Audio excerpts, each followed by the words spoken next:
We are on the verge of a global transformation. All we need is the right major crisis and the nations will accept the New World Order. David Rockefeller, September 23, 1994, speaking at the United Nations Ambassadors' Dinner. If we accept what they are doing to us now, they are just going to keep pushing the envelope.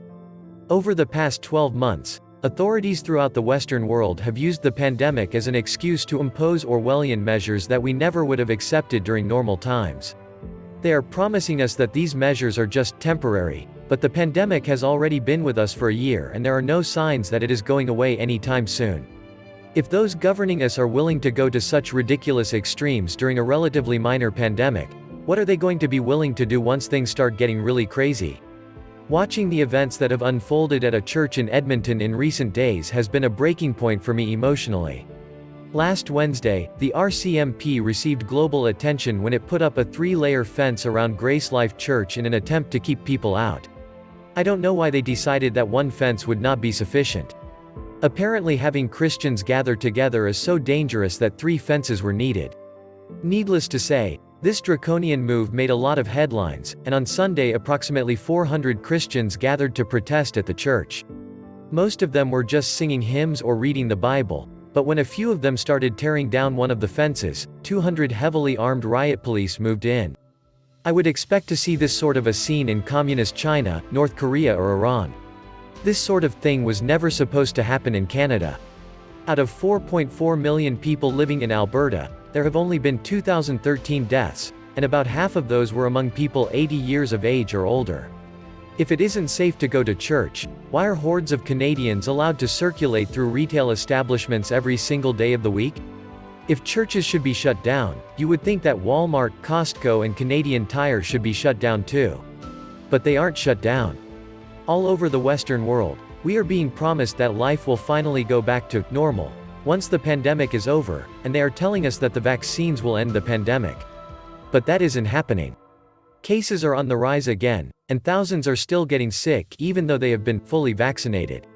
And now Pfizer and Moderna are publicly admitting that their vaccines only provide about 6 months of immunity. According to new research from Pfizer and Moderna, it looks like COVID-19 immunity will last at least 6 months in fully vaccinated people, though studies are ongoing.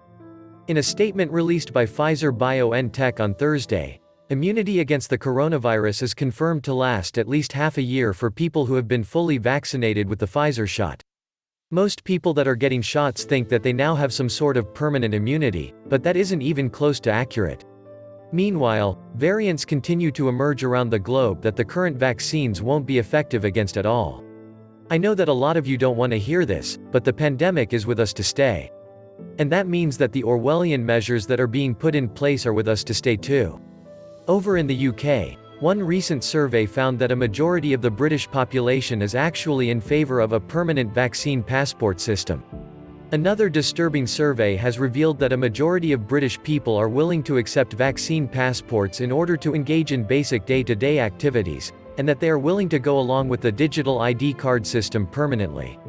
The London Independent poll, conducted by pollster Savanta Comres, highlighted the findings, with 56% saying that it would be acceptable to have to prove vaccination or negative COVID status in order to enter a shop. Fewer than a third, 32%, said that this would be unacceptable, according to the survey. What in the world has happened to the British? In Australia, the Orwellian measures that they have instituted during this pandemic have regularly made headlines all over the globe, and now they are considering doing something that is completely insane. I had a hard time believing this when I first read it. According to an Australian news source, the government is actually considering requiring people to provide 100 points of identification before they are allowed to access social media platforms such as Facebook, Twitter or Instagram. The Morrison government will consider a radical measure to prevent online bullying and trolling, but experts say the proposal would involve serious risks for social media users. The government is considering forcing users of social media platforms like Twitter, Facebook and Instagram, as well as online dating platforms like Tinder, to upload 100 points of identification in order to use them. The recommendation, which has been raised before, is one of 88 recommendations from a parliamentary committee report looking at family, domestic and sexual violence. This is the direction that our world is headed. For a long time we enjoyed an internet that was relatively free and open, but now that era has ended. Now tyrants all over the globe are seeing that the internet can be used as a tool of control, and that should deeply alarm all of us. Over the past 12 months, the pandemic has been used as justification to advance tyranny by leaps and bounds. If this is what has happened during a relatively minor pandemic, what is going to take place once a true global emergency comes along? We should all consider that very carefully, because we are moving into very dark times, and government tyranny is only going to get worse. This was the Nomad Economist. Please like, share, leave me a comment, subscribe.